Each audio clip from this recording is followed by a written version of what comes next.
Hello, good afternoon. Can everyone hear me clearly, right? Okay, so I want to welcome you to another statistical topic. Of course, today the focus is going to be on exploring data. Okay, how do we get to this particular topic? I remember the other time I actually walk you through the reason why we need to do data analysis, the reason why we need to do statistical analysis. And of course, I remember I told you we actually want to understand our environment. We want to secure our environment. And for us to be able to do that, we need information, we need knowledge. And of course, knowledge, information, the moment you have knowledge, I'm sorry, the moment you have information, information will translate into knowledge. And the knowledge is going to come from where? Of course, from data. And when you collect your data, of course, the information that you need is not readily available. Therefore, we need to apply statistical techniques so that we'll be able to extract information that we need in the data. I remember what Galileo Galilei said. He said, all truths, okay, are easy to understand once they are discovered. I'm going to say that again. All truths are easy to understand once they are discovered. So what we need to do is to discover them. Now, we want to discover the truth. We actually want to get information, and we believe that the moment we have our data set, we exploit that and we'll be able to get what we need. Okay, so outline. I really want to get information, and we believe that the moment we have our data set, we exploit that and we'll be able to get what we need. Okay, so outline. I'm going to walk you through a variable and a type, because whenever you are collecting your data, you're actually going to collect data based on a particular variable. You may want to collect data on height. Height is a variable. Want to collect data on blood pressure. So those are variables, and I'm actually going to walk you through the types of variable that we have. And the moment we understand the types of variable that we have, the next thing is, if I want to exploit my data, if I really want to understand my data, then what I need to do is I can go by graphical means, and I can also go by numerical means. What I want to do today is to show you how to have a graphical representation of data. That's what I want to walk you through today. But before I go into that, okay, before I go into that, I need to first walk you through reason why taking data is necessary across field. Okay, before we go into data exploration, because somebody may ask, why am I exploring my data? What is the reason why I'm doing that?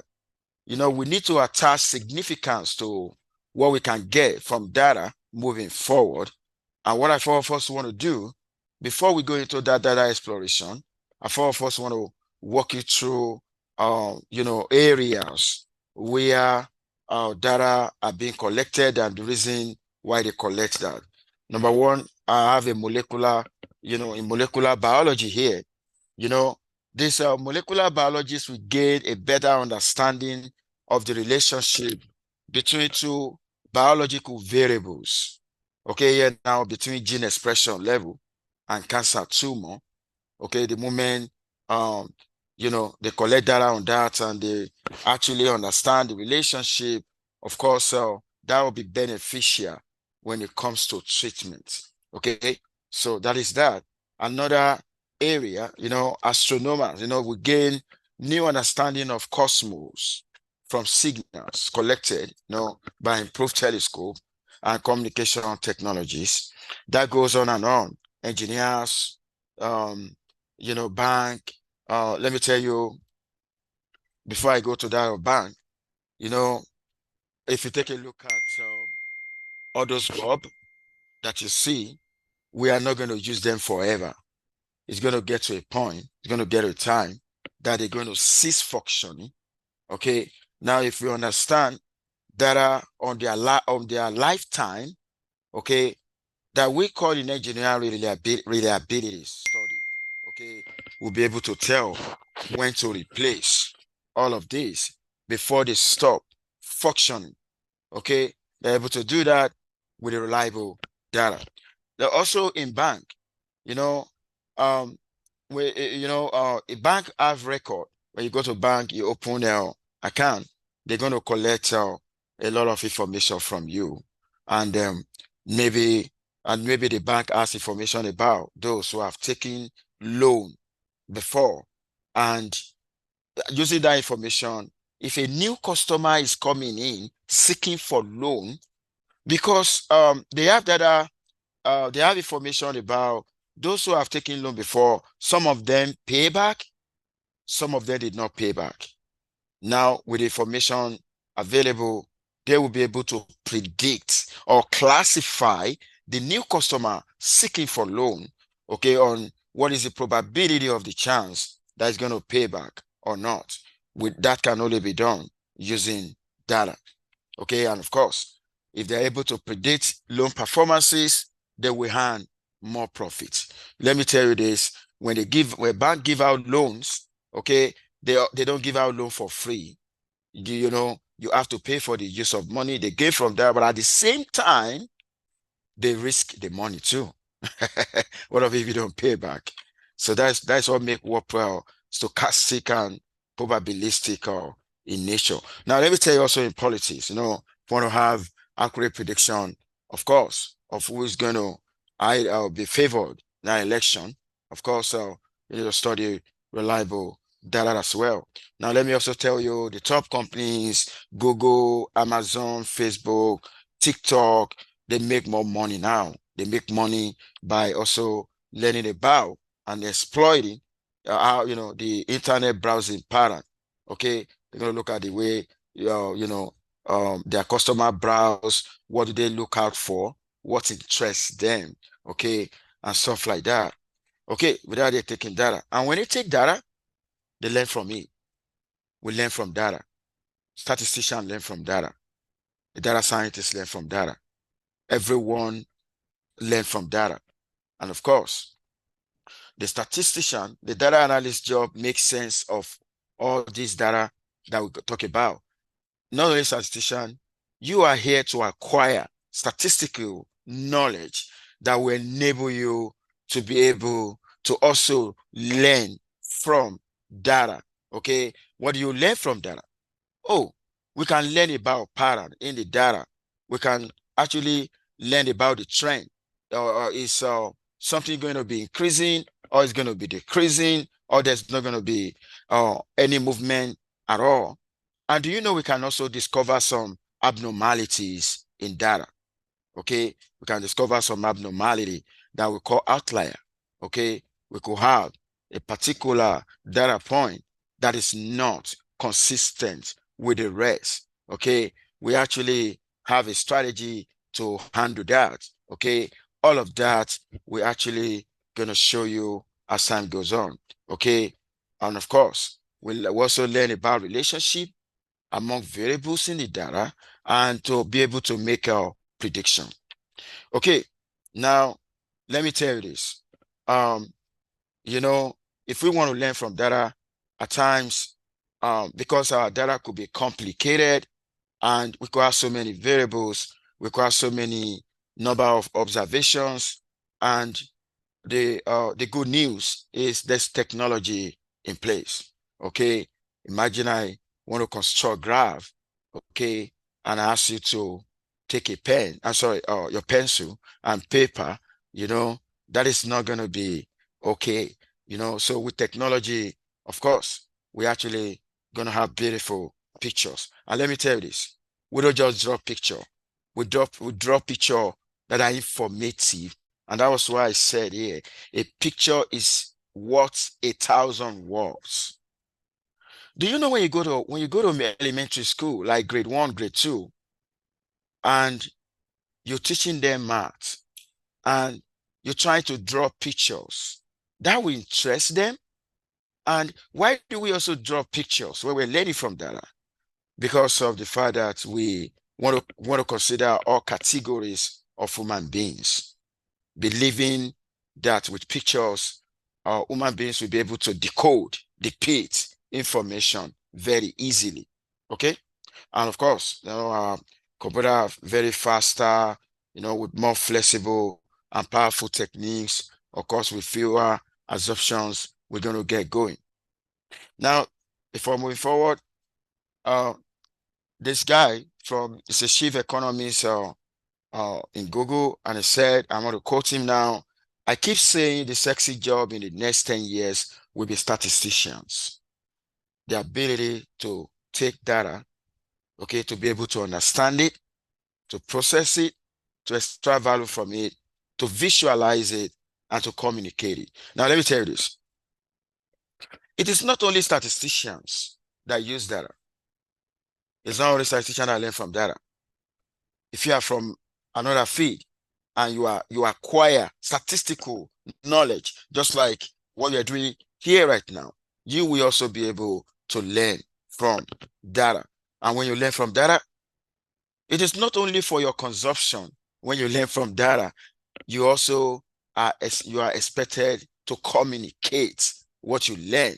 Does that make sense? And that is why communication also going to come in. And he said that is going to be a hugely important skills in the next decades. He didn't say decade, he said decades. Okay. Now, not only at the professional level, but even at educational levels. Okay. Now, you know what I want to do now? I want to go into data exploration now. And I want to start with motivating example. But let me before giving you a motivating example on this right now, I need to tell you what John Tukey said in 1970, because John Tukey was one of the first prominent statisticians that talk about data exploration in his paper. The title is Data Exploratory Analysis. And you know what John Tukey said?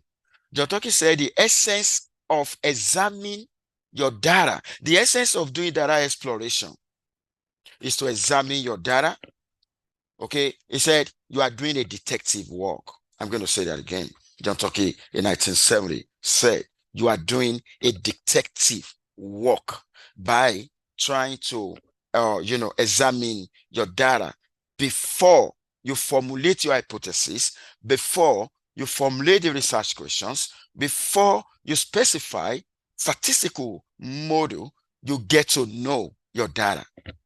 That is what we mean by data exploration. I'm going to say that again. The data exploration means before I start applying statistical methodology, before I start taking assumptions, okay, I need to understand my data. I'm going to give you this scenario now. Relationship between data and statistician is synonymous with the relationship between doctor and patients. Before doctor is going to prescribe meaningful drugs, the doctor must understand the patient. Okay, that is what we do. That is data exploration. I want to get to know my data. I want to understand my data. I want to uncover some trend in my data. I want to detect if there's some problem in my data. Not only that, I also want to see whether this particular data, is it sufficient for me to achieve my goal, the goal of collecting the data? Now, that is all what we want to do. Okay, now I'm giving you this motivating example now. We have IQ test score for 60 randomly choosing 5th grade student. When you take a look at these numbers right now, it doesn't make sense. These are just pi of numbers. Okay. Like I said, some information are hidden in this data set right now. They don't really make sense right now. And that was why I asked a question here. Take a look at the question. I said, what does this data tell you about IQ? Right now, it's telling me nothing. Okay. Of a fifth grader. Okay. And that's why I say it is hard to understand. Okay. Much about the data by just looking at a pie of numbers. Okay. It's going to be hard to understand. And the very first step we need to do in conducting statistical analysis is to getting to know your data set. Does that make sense? Okay. I need to get to know my data set I'm working with.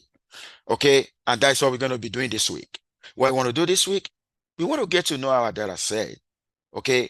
And how are we going to get to know our data set? We get to know our data set by having a graphical summary of the data set.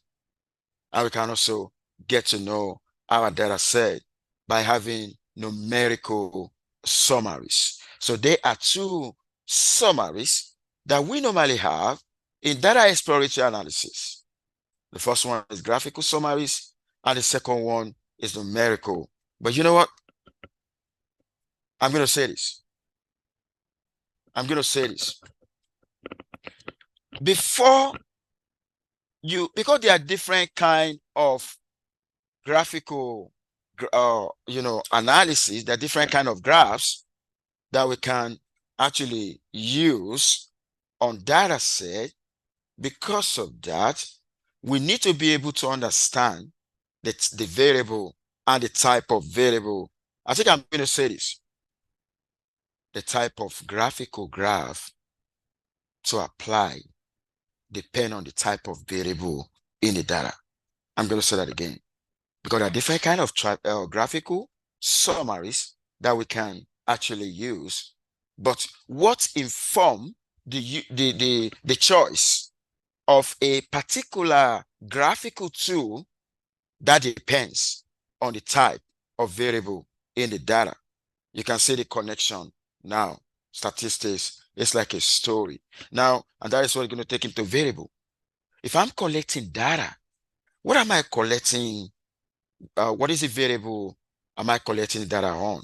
But let me first give you the definition of variable. A variable means anything that is liable to change. Anything at all liable to change. And we normally refer to that as any characteristic of a subject. What am I collecting from subject? Am I collecting the height? Am I collecting the IQ score? Am I collecting the income, the annual income? Am I collecting the number of goals scored in a soccer match? Am I interested in the numbers of hours studied by college students in the United States? Okay, that needs to be defined. You need to understand your variable. Now, I gave example of that. I needed to give you example, your own example as well. Now, I want to go to two types of variable. We got two types of variable. These are very, very crucial. These two types of variable for you to be able to know the type of graphical summary to apply, because there are different kind of them. You need to be able to understand the type of your variable. Now, we got two types of variable. Okay, we got quantitative variable and qualitative. Qualitative variable is the same as categorical variable. I'm going to start with the categorical variable now. Okay, when your data has levels, that's what we call it. It has more than one level. That's categorical. For example, you could talk about group like gender, that's categorical. We're talking about high color, that's categorical. You want to talk about car make, you want to talk about race, you want to talk about major, you want to talk about something that have levels more than one. Okay, we call that categorical variable. Does that make sense? Or we call it qualitative. And on the other hand, we have quantitative data do not have level. Okay, example of that. It only take numerical values with no levels. Okay, and that numerical value represent a different magnitude. It could be height, it could be blood pressure, it could be income, and so on like that. Okay, you know what? Quantitative variable can be divided into two. Okay, we have discrete, we have continuous. Okay, continuous. I mean, let me start with discrete. The discrete, when you're talking about numbers, like that can be expressed as a whole number, like the number of students in this class, the numbers of tables, okay, the numbers of goals scored in a match, something that can be expressed as whole number, okay, the number of accidents, the number of time operation was performed in a particular clinic, and so on. All of that are discrete, okay, or the numbers of customers coming into a grocery store, okay, that's all of that, they're discrete, okay. Then what about continuous? Okay, when you can only represent a data in an interval, okay, like a variable that form an interval, okay, there's no, like I said, there's an infinite continuum of possible values, okay. An example of that, height, blood pressure, amount of rainfall, all of that actually fall under continuous. And you know what? The discrete and continuous, they all classify as quantitative. Okay. Now, you know the next thing? Now that you understand the variable you're collecting data on from the subject, you understand the types. We now want to go into graphical summary now of data. Okay, we want to begin to explore our data set. And you know what we want to do first? What is the essence of this? I said the graphical summary of categorical variable. What I want to work on now, I want to first focus what are the appropriate graphical tools that we use for categorical variable. The tools that we use for categorical variable is different from the one we use for quantitative variable.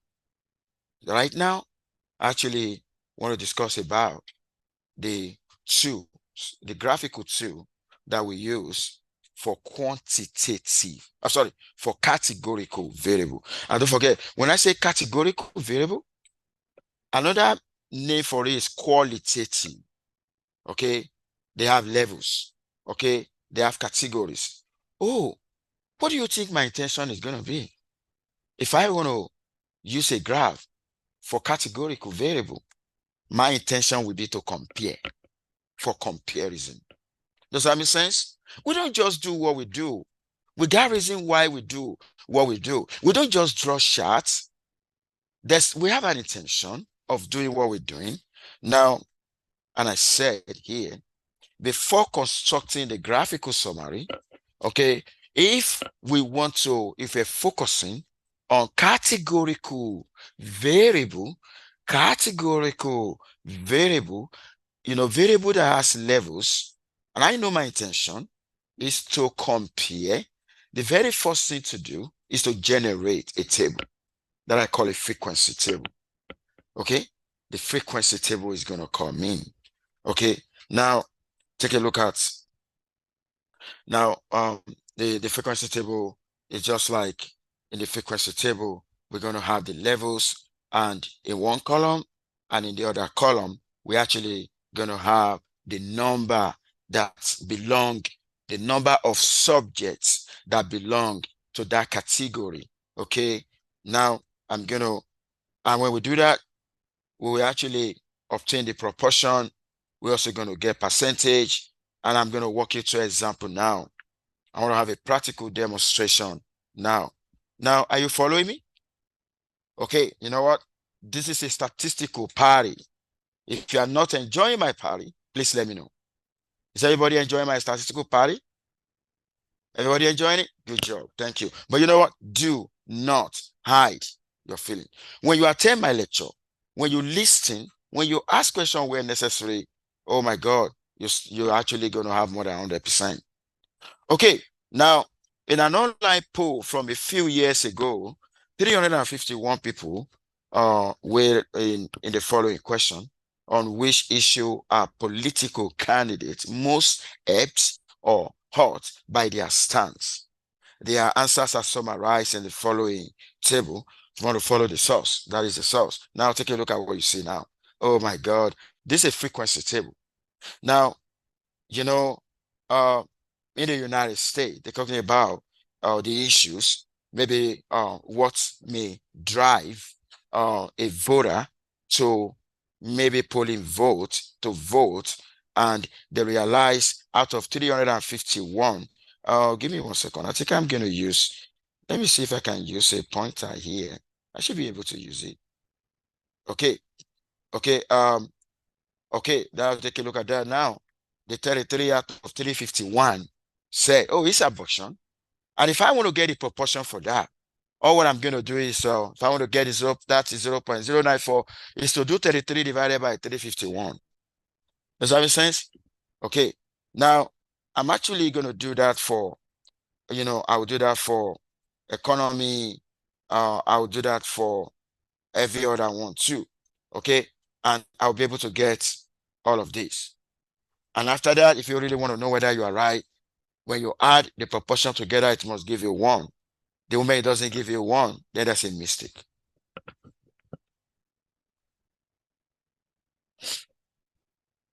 Okay. Now, is that is taking? The moment you get your proportion, to get the percentage side, you multiply proportion by 100. And that is why when you listen to news, they're going to tell you, okay, 9.4% say this, 6.8% say this. Is there any question about this table? Go ahead.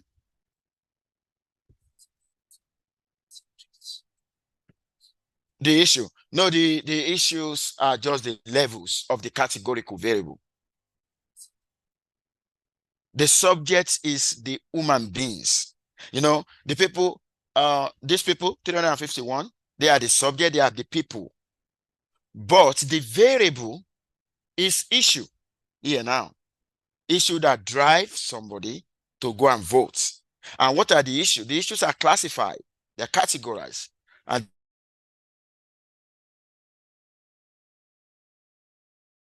I think I have to.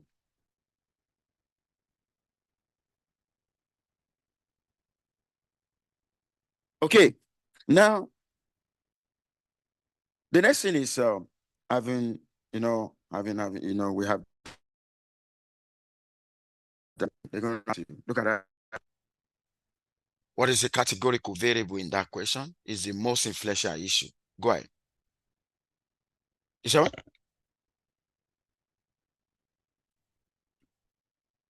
Yeah, okay. So you're talking about like war, right? Yeah. Yeah, actually, um, before mentioning war, right?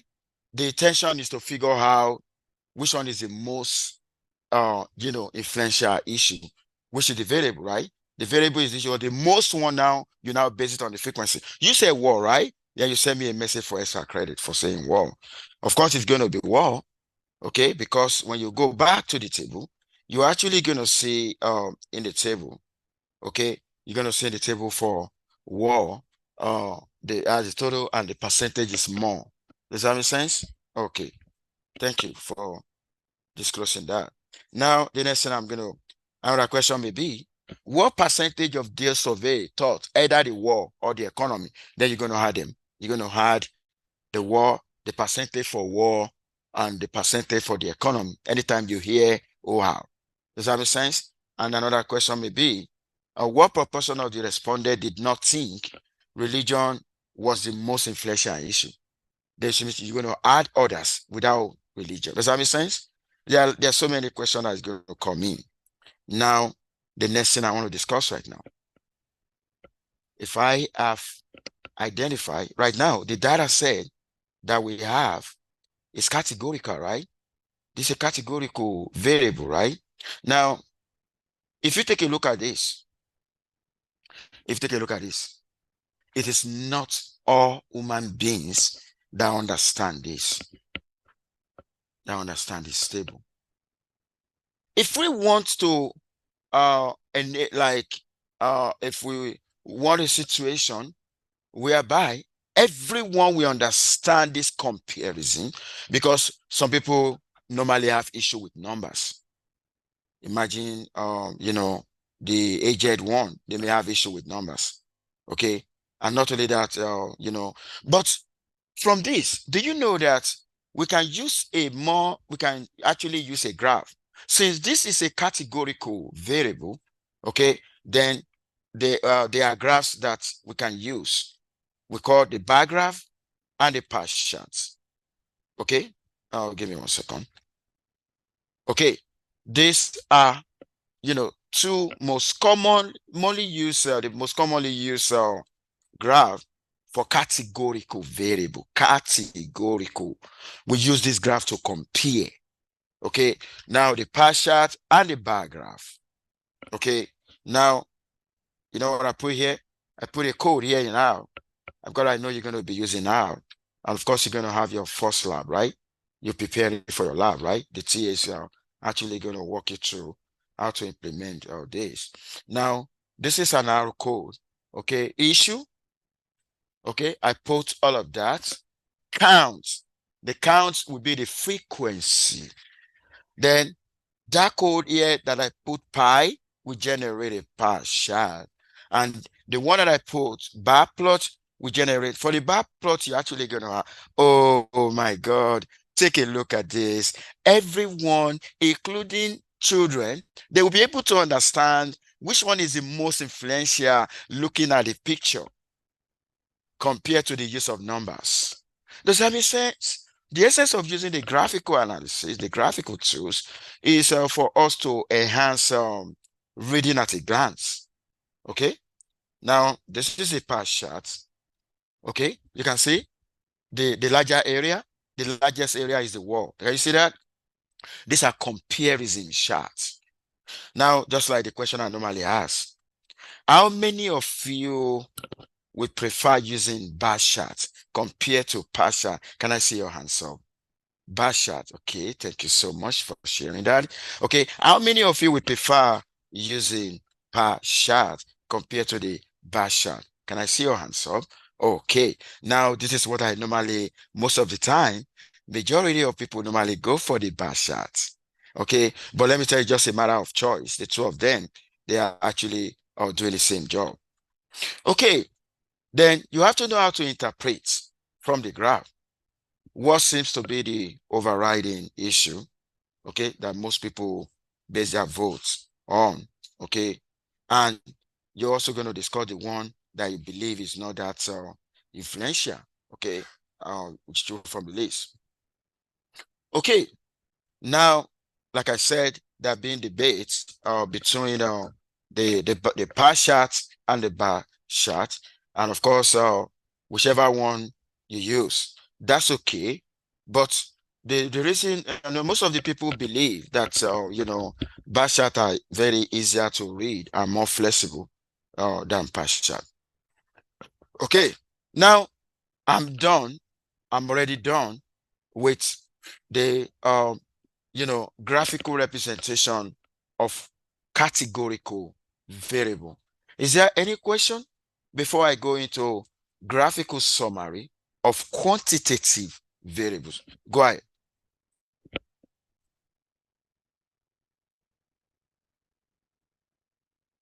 Oh, you talk about proportions, right? Yeah, if you want to get a proportion, you just need to first get the total frequency. When you get a total frequency, then each of those segments, like, then you're going to say, okay, this divided by the total, that will give you another one divided by the total, that will give you the proportion. uh, you know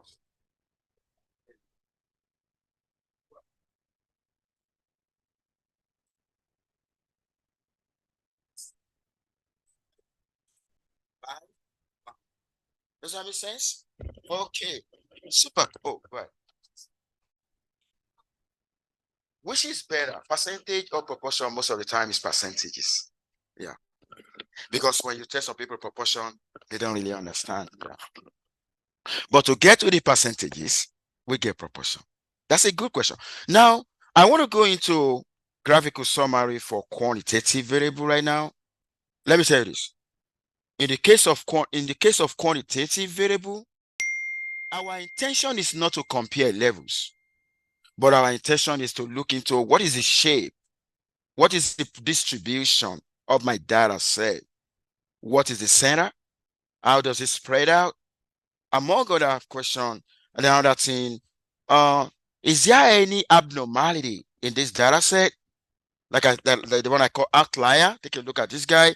Imagine you got 10, 11, 9, 7. I just get this guy.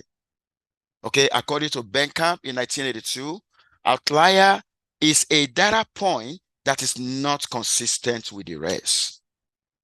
And of course, we have to have a way to deal with that. So the goals, when you are using graphical summary, graphical tools for categorical variable, it's not the same goal when you are using the graphical tools for quantitative variable. Does that make sense? So the goal here, you want to look at the distribution, you want to look at the spread, you want to look at the center, you also want to see whether it's going to be skewed or not, and is there any abnormality. Now, what are the graphical tools that we use for quantitative variable? Oh my God, we got histogram, we got stem and leaf plot, we got bus plot, we got density plot, and so on like that. But these are the common one. Histogram, stem and leaf plots. Now, I'm going to walk you through now the data set. These are now code. I got this as data set, and I want to get stem and leaf now. When I say stem and leaf, it's like you have a tree that have a stem and it has branches, right? Okay. Now, if you take a look at this now, 10, 20, up to 56. If I want to get a stem in R in the software, I'm just going to write stem into my data. That is what it's going to give me. Look at that. That is like 10, 10, 20, 20, 23, 23, 27, 27. Do you see that? That is a stem. How does the distribution come in? Take a look at this.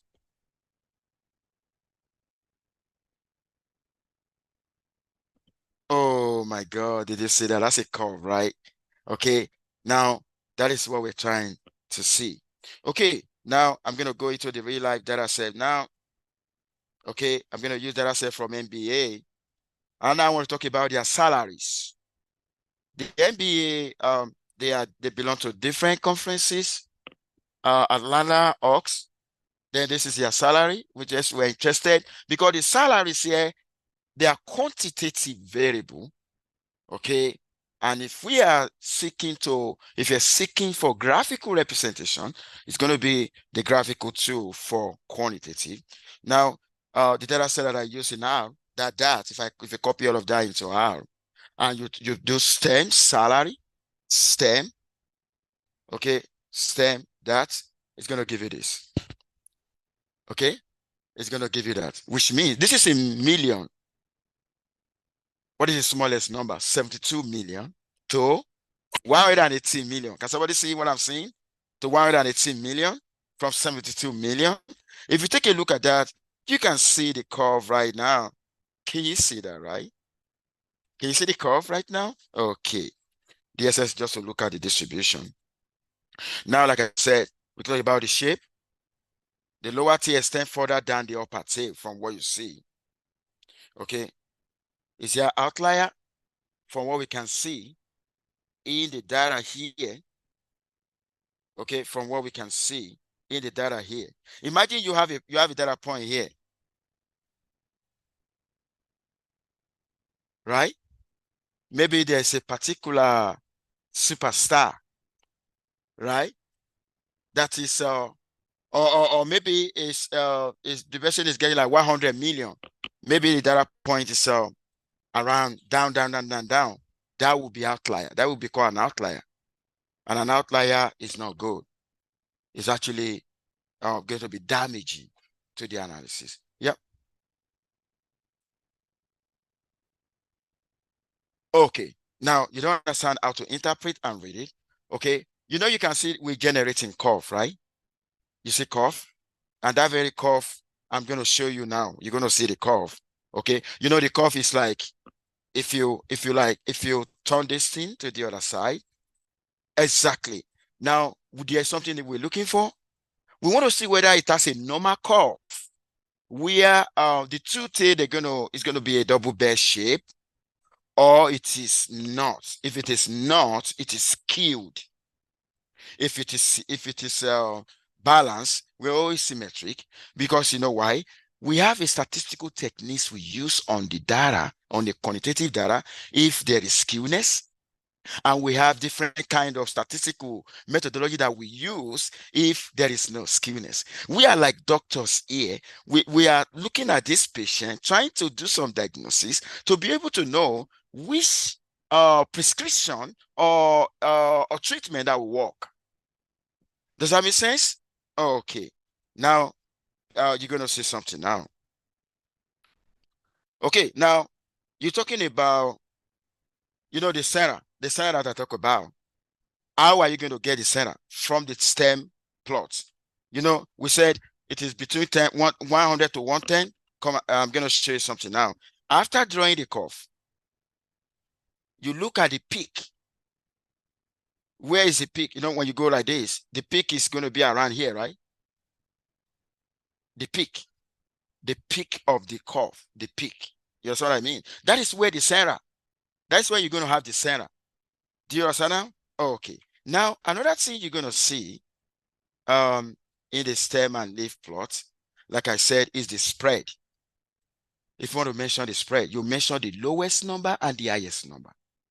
It's the salary ranges from 72 million to 118, as you can see.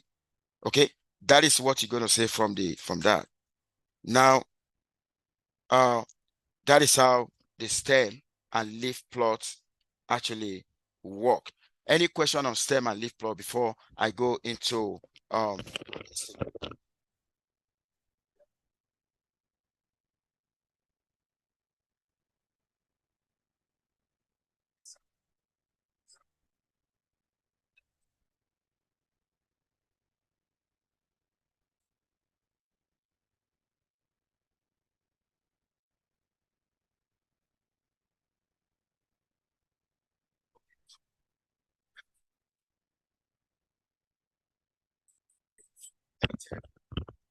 the salaries are quantitative, right? Our intention using graph for quantitative is to know the shape, the distribution. The numbers matters, but we want to talk about the distribution. That was why I said this. Take a look at these four things: shape, outlier, Sarah, spread. If you want to talk about spread, if you go back to the data,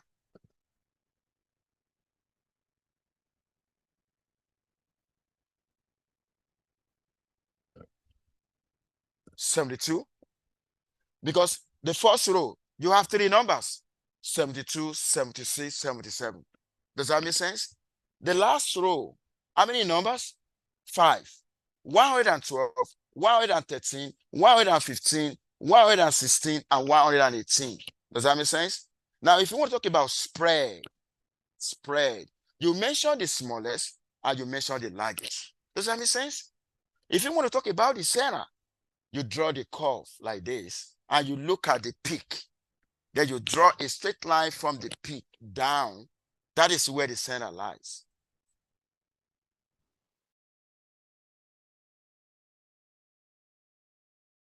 Yeah. Okay, now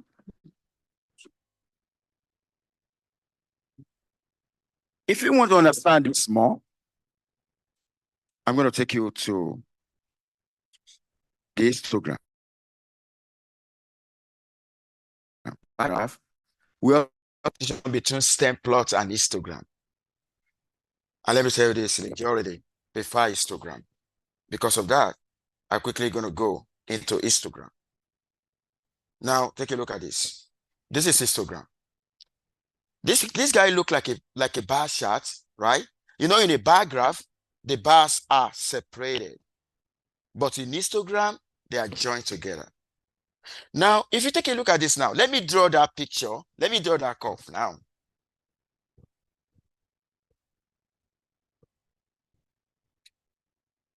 Can you see that curve right now? Eh? As they said that you look at the peak. Down, the peak. Don't forget the peak down. Does that make sense now? And if you take a look at this data set, this is skewed. It's skewed to the right. Look at that. It's skewed to the right. Okay, we can also have another one that is skewed to the left. But do you know the one we're looking for? The one with no skewness. That's a normal curve. A normal curve is going to be something like this. Can you see that? Has anybody seen that one before? It's just like cutting some, no, not me, not me. Okay, cutting something into half and the other half, they are equal. Symmetrical, yeah, symmetrical. That is a normal shape, okay? Because you know why? Why do we care about whether normal shape or not? Because we have statistical techniques that we can use when it is normal, and we also have statistical technique that we can use when it is not. Don't forget, we're doing data exploration. We've not started the treatment yet. We are still examining. Does that make sense? Oh, okay, go ahead. Okay, when we normally want normality, but if you don't have normality, then we're going to use an approach that goes with non-normality. Does that make sense? Okay, now take a look at this now. How do I, if I have this data set and I put that in now, how do I get histogram? I'm just going to write east, this HIST into my data. You're just going to see this guy. Can you see that? That's what you're going to see. Now, what do we use histogram to do? Okay, the distribution, the variations, and the prediction. And that can also help with getting the mean, the minimum, the maximum, the standard deviation, the skewness, and so on like that. But you know what I want to do now? When you have your data set and you construct histogram, when you see this guy, this is normal. Can somebody see normal? This is symmetric when you draw the curve. This is symmetric now. That's what we call normal distribution. Okay. Now we have statistical approach that we're going to use when we have a normality like this. Take a look at this. Positively skewed, negatively skewed. Does that make sense? When you draw your histogram, you're actually going to see this picture. And when you see this picture, it's going to tell you what to do, what statistical approach. You have not started your inferential here, but you know what you're doing right now? You are examining. It's like your patient right now, you're conducting laboratory analysis on them to be able to know the type of intervention. There are different kind of interventions. Does that make sense? And that's why we care about all of that. Go ahead.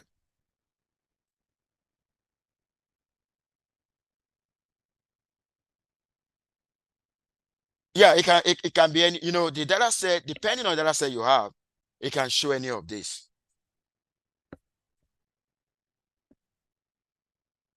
No, what happened is, take a look at this.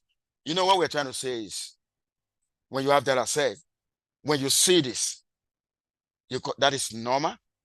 Then we have approach that go with normal. Then when you see this, we don't know what you're going to see in your data set, but we're preparing you possibility. Does that make sense? When you see this, then your data is skewed. That is skewness. When your data is skewed, you can't use assumption, you can't use a statistical technique that have the assumptions of normality. No, you have to use statistical techniques that work with skewness. Does that make sense? Okay. You can also see this. That's what we call bimodal. You have two peak. You know, the other time it was one peak, right? But you can even have multimodal. We have technique in start. You know, it's just like some patient in a clinic. Some of them may have the same disease, but the intensity is not the same. They can say, okay, you just take a Tylenol. The other one, maybe we're going to operate you. Do you understand that? That is exactly what we're doing now. We're examining. If any of these come up, we're going to tell you what statistical methodology you're going to use. Okay? Why do we use histogram? I've already told you. Okay? Then histogram versus stem and leaf. Let me tell you, majority prefer histogram. Does that make sense? Majority prefer histogram. Okay? Because they are more versatile. Okay? You know, stem plots become widely for large data set. Imagine you have large data set. If you construct stem and leaf, okay, that may be complicated. But for any nature of data in terms of whether simple or complexity, histogram is going to work great. Okay. Oh my God. What are we going to do next? What we're going to do next, we're going to talk about, you know, a numerical summary. We've talked about graphical. We're now going to talk about numerical summary. Okay. Make sure you all stay safe and have a lovely day. Bye for now, everyone.